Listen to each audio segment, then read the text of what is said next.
Success. We all want to achieve it, but what does it actually mean to you?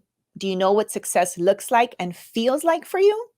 Well, I'll tell you, I'm feeling really successful right now, making time to be kind with you and our celebrity guest Parker today, because he not only has my full endorsement, people like Deepak Chopra, Brian Tracy, Fast Company, and Forbes say that our guests will teach you a thing or two about how to succeed. Let's go. It's time to be kind with Marley Q. Because the time to be kind to ourselves, each other, and the world is now.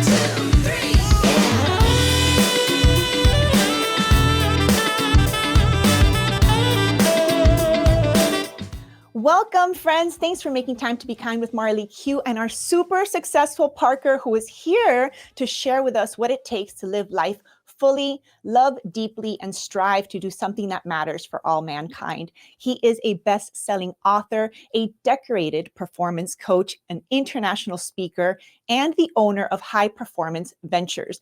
I'm talking about the one, the only, Jairek Robbins. Welcome to the show. Glad to be here. Hi, everyone.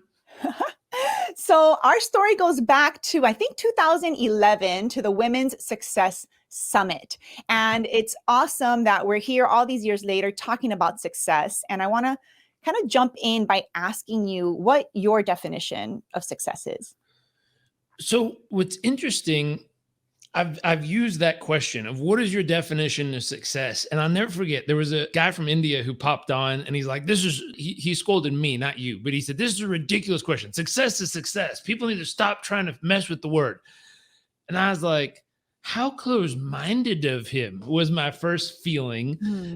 Because I grew up in a world, Southern California, where you get to define your version of success. You get to kind of decide what it is you want to go after in life and what you think is important and what is worth, making happen. And when I sat down and I stopped judging the guy and I started being like, I wonder what he means. And then I looked at research and, to be in the top 1% of income earners worldwide, I love this question. Do you know what it is to be in the top? What would your guess be? Top 1% worldwide. I'm stumped. You're going to have to tell me. It's like 27,000 a year, US. What? And so when we think about it, why was this guy scolding me from, a young guy in India who was like, this is ridiculous. Everyone knows what success is. It's accomplishing the things you need. And I was like, that's interesting. And I was like, if I look at a global perspective, then success is being able to take care of the ones you love. It's being able to provide food and shelter and a great life. And, that concept is, can you at the beginning take care of the people around you? Can you be able to answer the question, I have enough? And whatever that means for you. And then you get into countries like the US or Dubai or Kuwait or Qatar or these places. And then success financially is a whole different level. It's like, when you ask most people, I see these little videos of people asking people on the street, what does it take to be the top 1% of earners in the world? And they're like, I don't know, like $60 million. No, 27,000 a year. And they're just like, it's like minimum wage. Like the way they think about it is they immediately relate that to less than or not enough. And so the first question I always ask people is, how much do you need in your life to be able to check the box and say, I have enough?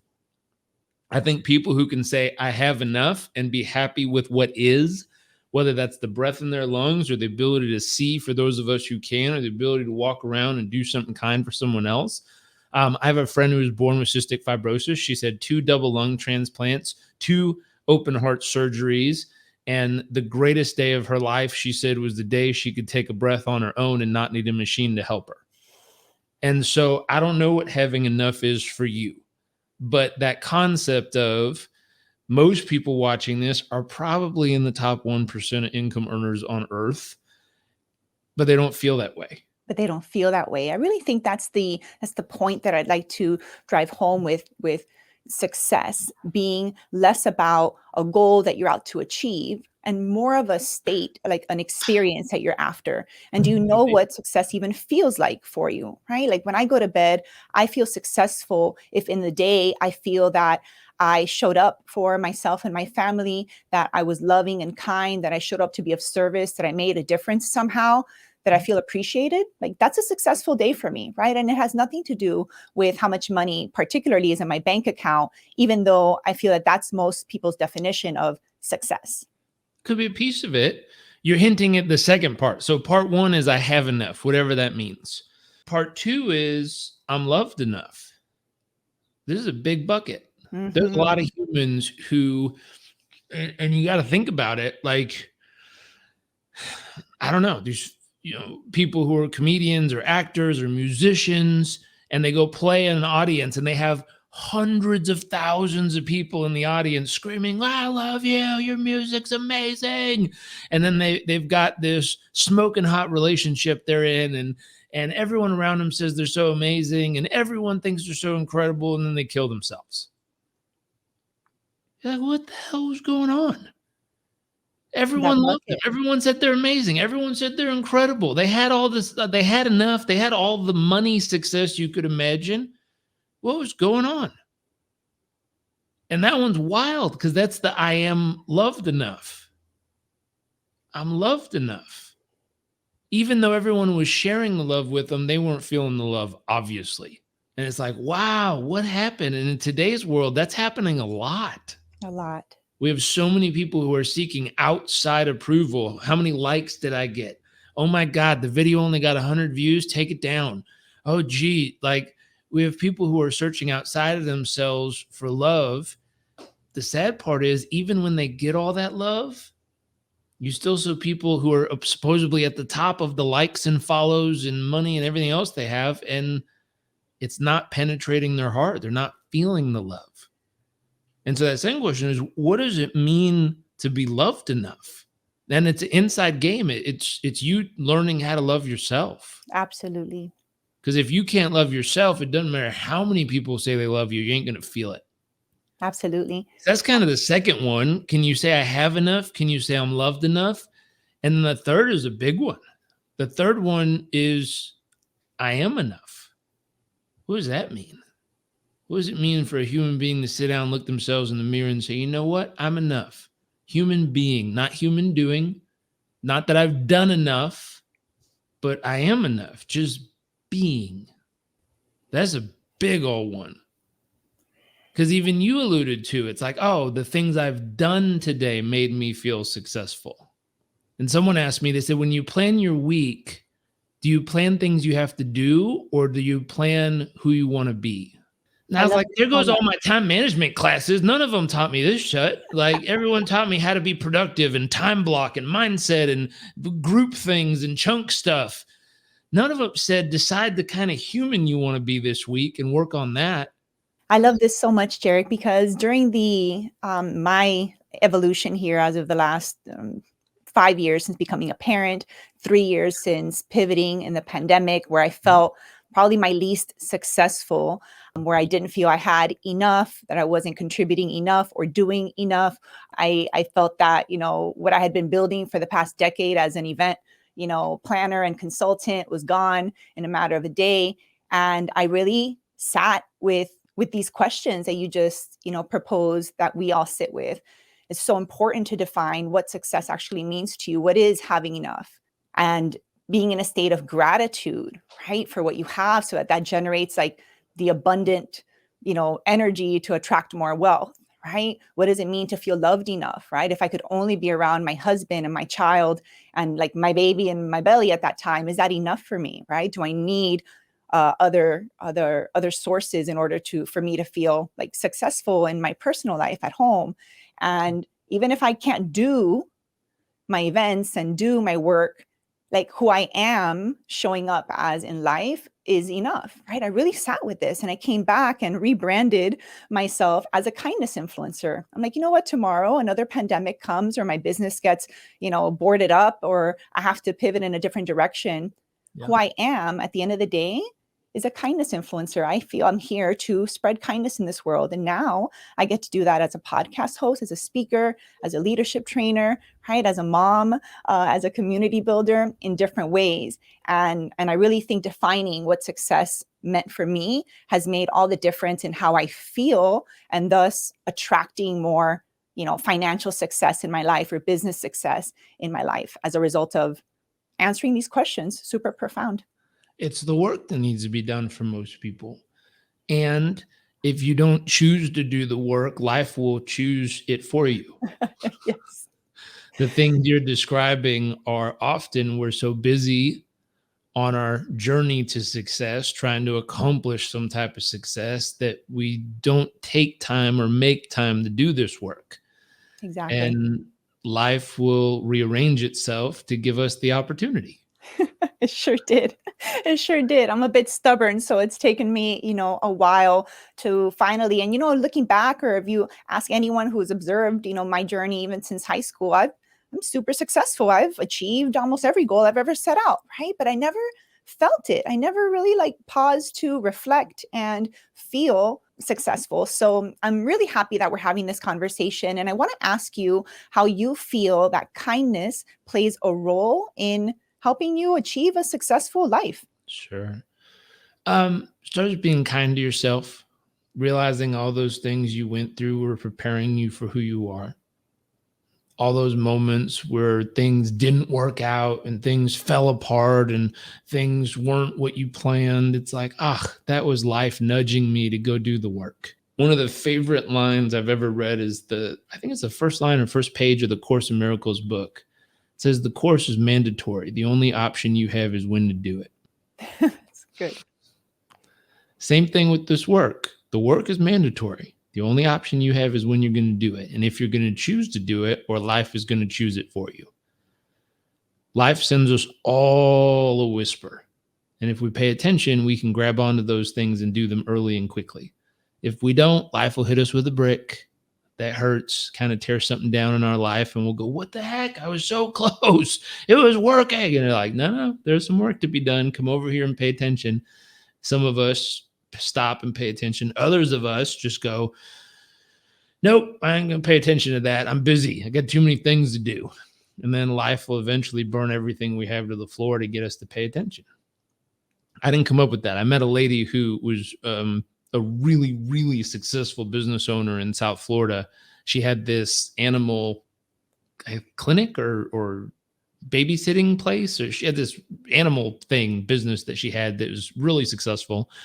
And, she knew there was work that needed to be done with her spouse, and she kept avoiding it. Like, let's take a class. Too much business right now. Too many things going on. And she knew there was work that needed to be done personally. And she's like, I'll do that later. I'll get to that retreat later.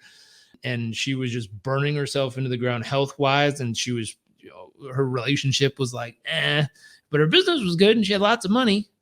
And everyone around her said she was super successful. And if she came home one day and something felt funny and she went to the doctor and they're like, you have cancer. She was like, what? And then she came home, and it was back in the day with AOL Instant Messenger. And she sat down at her computer and found out her husband was cheating on her.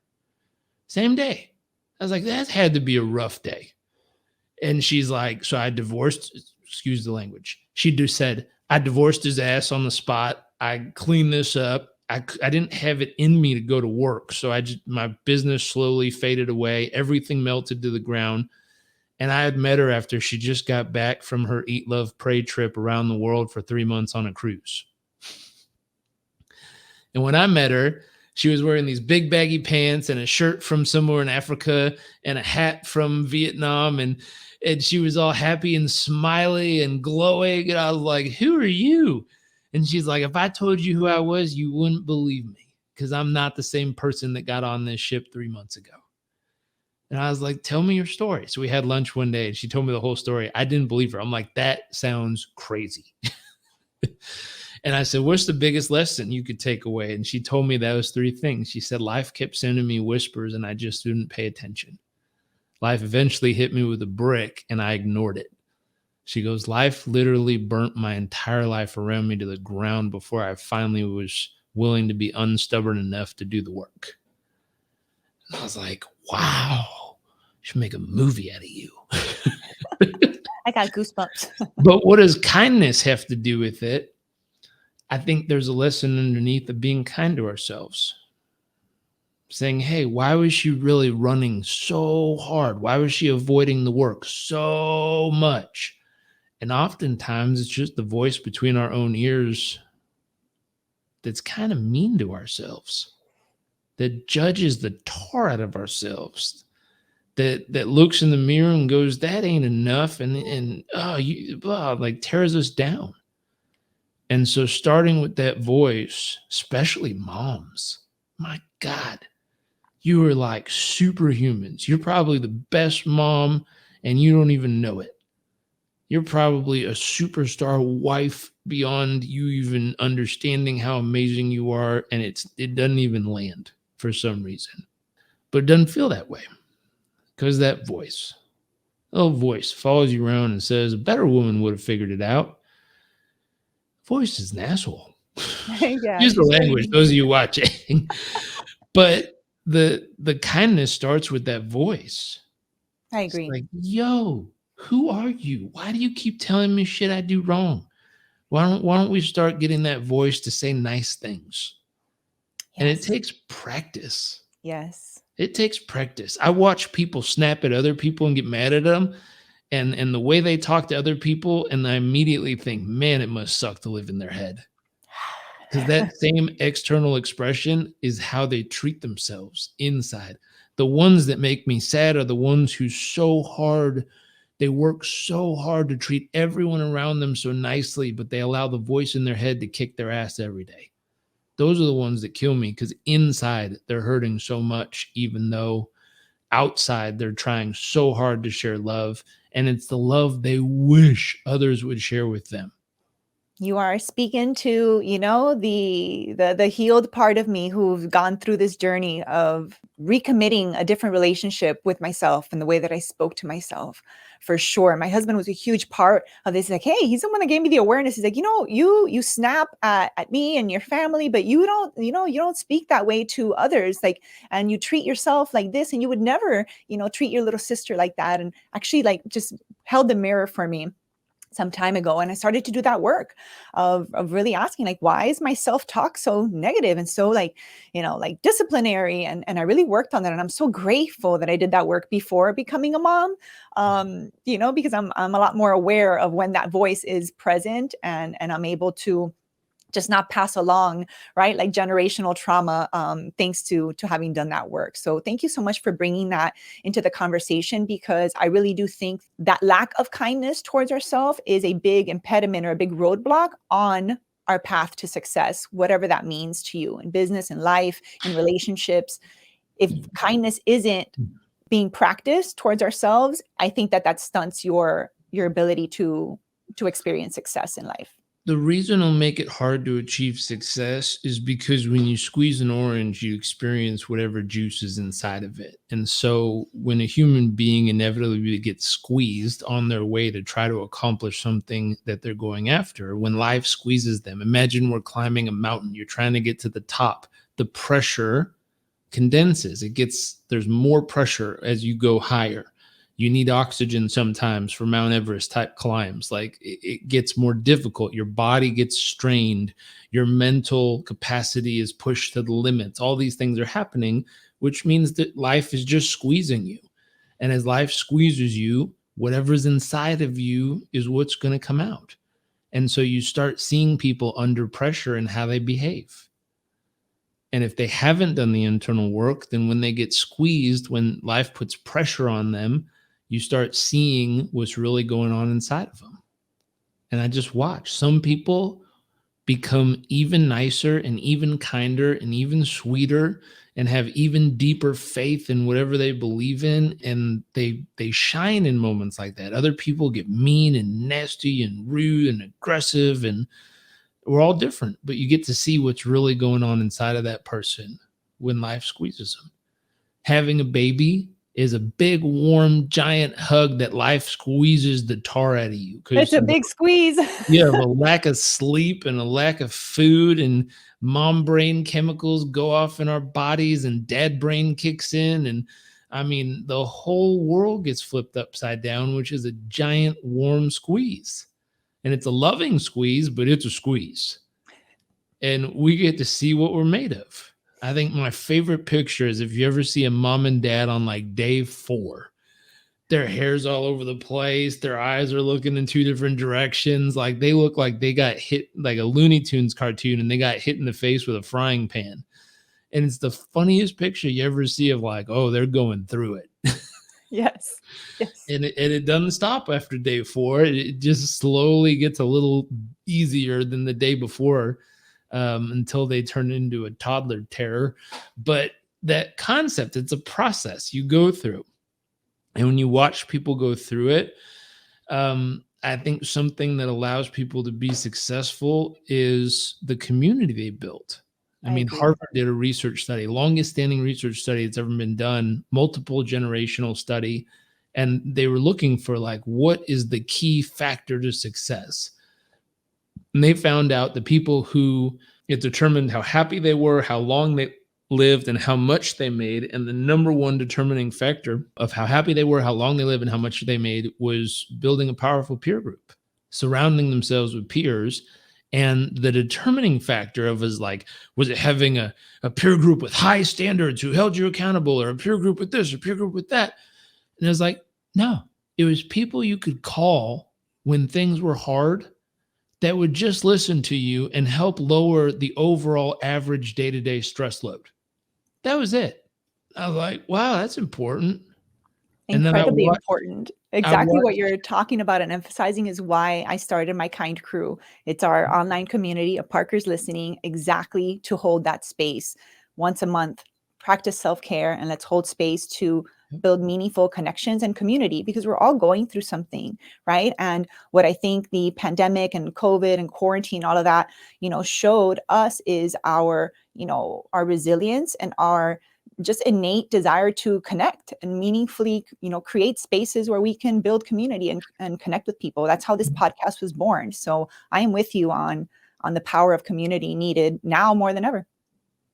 It's very useful, very useful. It makes all the difference according to the research. The other part of that is there was a great book written by Adam Grant, Give, Take, or Trade.